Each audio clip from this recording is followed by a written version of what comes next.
Rove, former White House Deputy Chief of Staff, Fox News contributor. Karl, good morning to you. I mean, the governor and the mayor have been talking for days about security in the city. I mean, Democrats voted 8-1.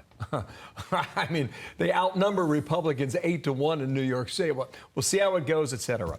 CNN, here's the polling. Do you approve of the indictment of Trump? 60% say yes.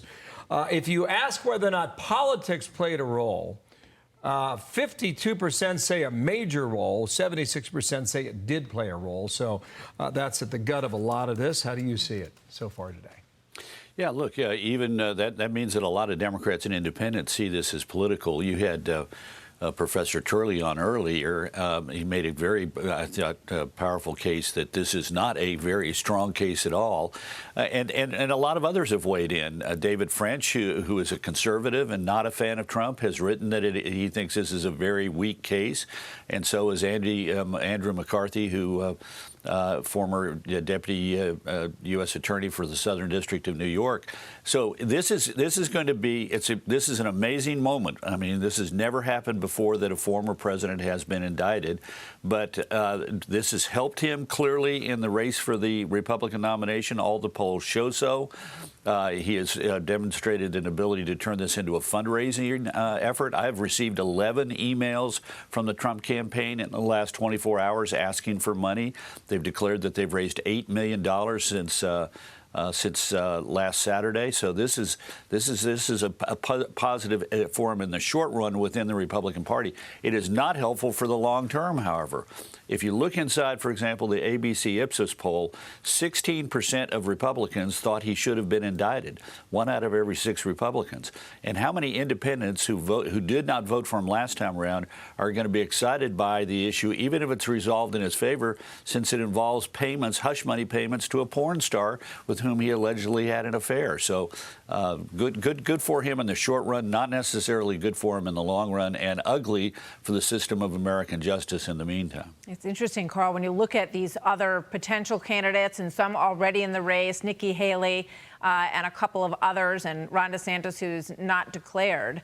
Ron DeSantis sort of tried to make a mention of the underlying behavior and character issues that he thought should be part of the conversation, and it doesn't seem to have gotten him anywhere. He seems to have slipped in the polls.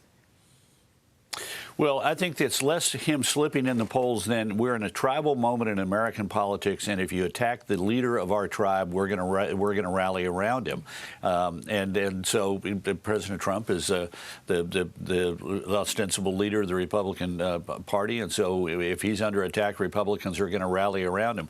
But I wouldn't be so sanguine if I were him.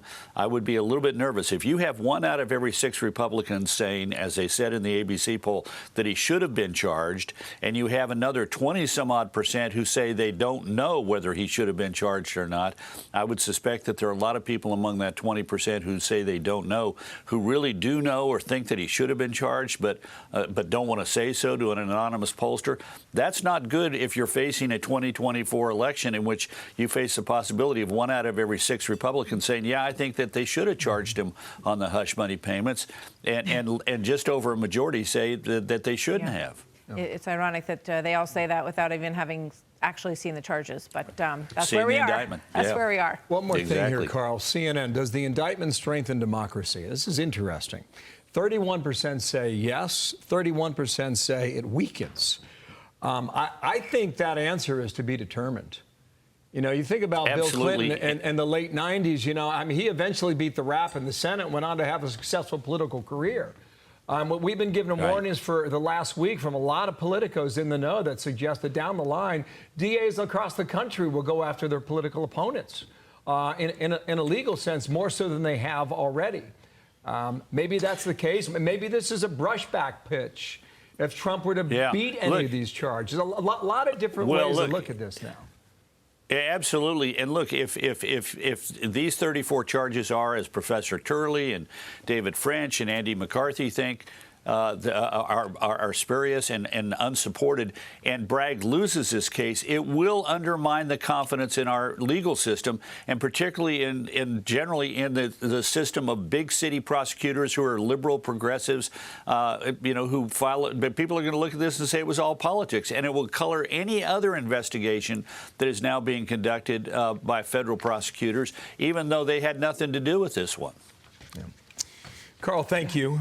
Stand by. We're going to call on you throughout the day, and we'll see what we get. Thank you, Karl.